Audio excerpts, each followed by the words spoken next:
pertanyaan saya ketika itu, apakah Injil atau kitab suci umat Kristen sekarang ini murni firman Allah atau memang buatan tangan manusia?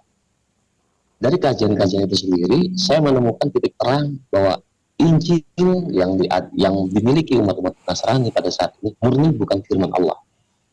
Saya boleh katakan seperti itu karena apa?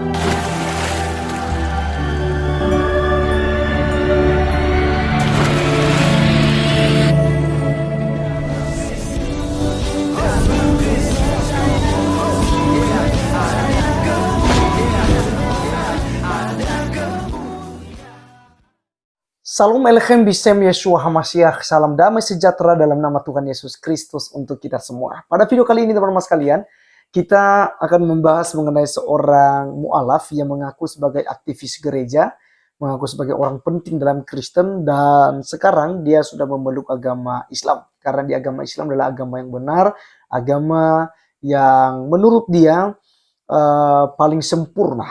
Ya, jadi sementara Injil, ya Alkitab yang dipegang oleh orang Kristen itu adalah murni bukan firman Allah, tapi itu adalah kitab yang dibuat-buat oleh tangan manusia. Teman-teman sekalian, seperti apa videonya, seperti apa ocehannya?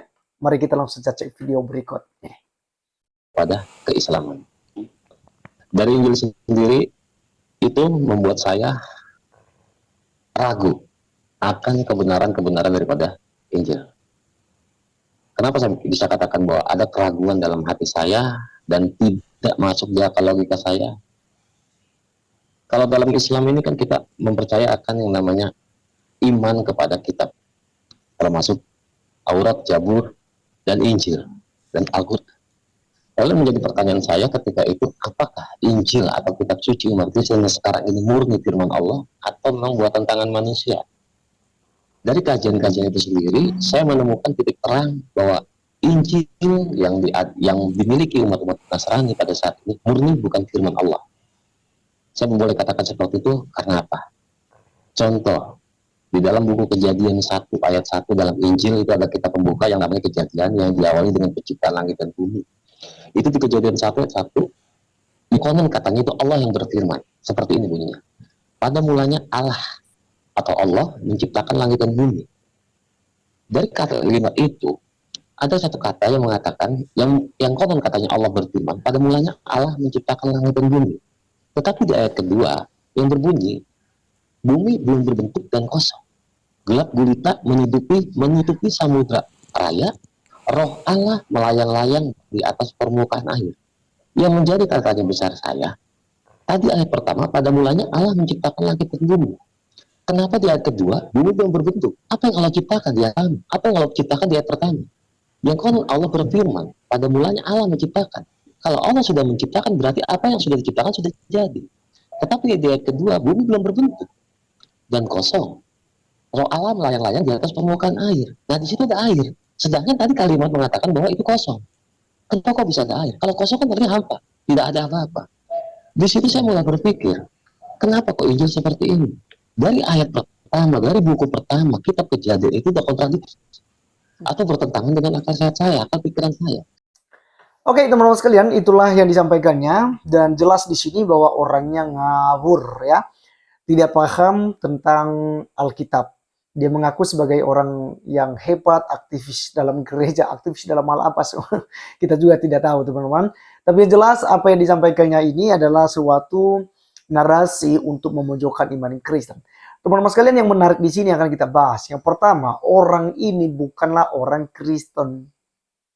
Ya, orang ini adalah orang Muslim gitu ya, tapi menyamar jadi Kristen.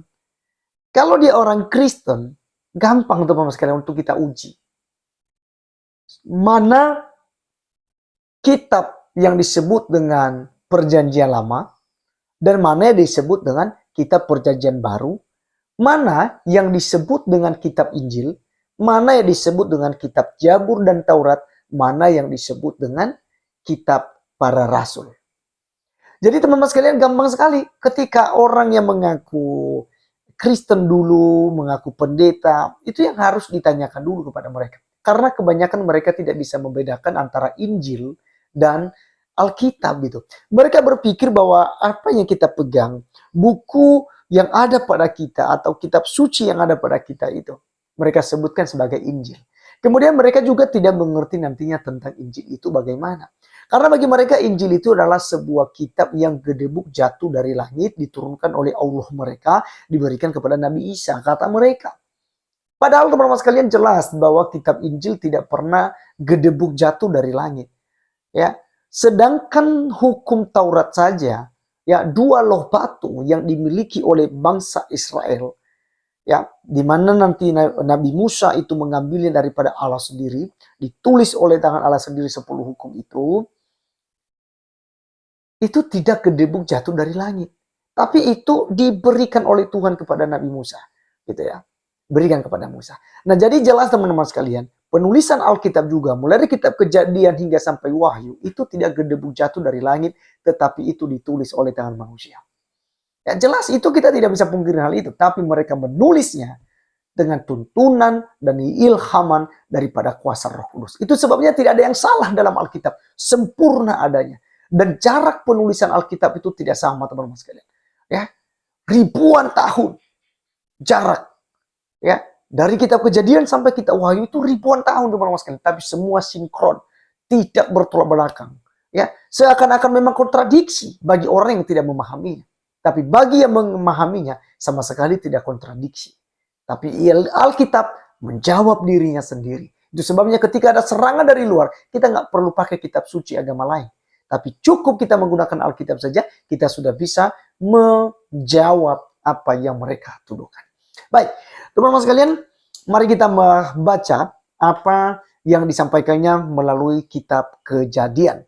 Di mana katanya bahwa contoh di kitab Kejadian itu rancu dan tidak jelas, itu semua kerangan saja. Karena masa itu tak bolak-balik, kontradiksi kata dia ya. Nah di sini di dalam Kejadian pasal 1 ayat 1 sampai ayat keempat itu teman-teman sekalian, itu dengan perikop Allah menciptakan langit dan bumi serta isinya. Ini sebuah narasi dalam penulisan ya. Allah menciptakan langit dan bumi serta isinya. Pada mulanya Allah menciptakan langit dan bumi belum berbentuk dan kosong. Gelap gulita menutupi samudera raya dan roh Allah melayang-layang di atas permukaan air. Berfirmanlah Allah, jadilah terang, lalu terang itu jadi. Allah melihat bahwa terang itu baik, lalu dipisahkannya lah terang itu dari gelap. Nah, teman-teman sekalian sampai di sini aja kita baca, teman-teman bisa teruskan nanti. Nah, di sini dia bingung, dia stres untuk memikirkan narasi atau bahasa yang digunakan di sini. Saya juga bingung teman-teman sekalian. Pola pikirnya untuk memikirkan ini bagaimana? Gitu. Karena memang tidak lain dan tidak bukan tujuannya adalah menyerang iman Kristen. Ya, itu aja. Ya. Jelas bahwa di sini satu paket yang tidak bisa dipisahkan. Beda seperti pembacaan Al-Quran. Mungkin di Al-Quran ini mungkin saja, gitu ya. Kalau dibaca itu satu-satu ayat cukup gitu. Tapi kalau di Alkitab itu harus satu perikop dipahami. Misalnya Allah menciptakan langit dan bumi serta isinya itu dari ayat 1 hingga ayatnya yang ke 31 teman-teman sekalian. Baru masuk ke pasal 2-nya nanti. Di situ ya kita tidak bisa ya serta-merta memahami dengan lengkap tanpa kita membaca satu perikop. Nah, di sini narasinya jelas. Pada mulanya Allah menciptakan langit dan bumi. Lalu apa yang salah? Karena bumi belum berbentuk dan kosong, gelap gulita menutupi samudera raya, roh Allah ya melayang-layang di atas permukaan air, berfirmanlah Allah. Jadilah terang. Jadi tadinya belum berbentuk apa-apa. Gelap gulita gitu loh. Ya, belum ada daratan, belum ada lautan, belum ada pohonan, belum ada ini semua gitu ya. Jadi hanya bumi aja, belum berbentuk apa-apa teman-teman sekalian. Ketika Tuhan Allah menciptakan itu. Lalu di dalam ayat ketiganya, berfirmanlah Allah, jadilah terang, lalu terang itu jadi. Allah melihat bahwa terang itu baik, lalu dipisahkannya lah terang itu dari gelap. Dan kita teruskan teman-teman, kita akan mendapatkan jawabannya di dalam ayat 5 dan 6. Dan Allah menamai terang itu siang. Karena Tuhan sudah membentuknya, sudah memisahkannya antara malam dan siang gitu ya. Ya, terang itu siang dan gelap itu malam. Jadilah petang dan jadilah pagi, itulah hari pertama. Berfirmanlah Allah, jadilah cakrawala di tengah segala air untuk memisahkan air dari air. Maka Allah menjadikan cakrawala dan ia memisahkan air yang ada di bawah cakrawala itu dari air yang ada di atasnya dan jadilah demikian. Kalau Anda membaca seterusnya ayat 8 sampai ayat 31, Anda memahami. Ya. Jadi di sini tidak ada yang rancu, tidak ada yang sulit di sini. Itu seperti yang dianalogikan oleh seorang yang mengaku mu'alaf tadi. Padahal muslim sejak lahir. Ya, teman-teman sekalian, inilah kaum kandrun, kadal kurun, yang otaknya itu miring sebelah, gitu ya. Sehingga mereka memang tujuannya, niat mereka hanya menyerang iman Kristen. Karena mereka terlahir dengan itu dan diajarkan juga dengan itu.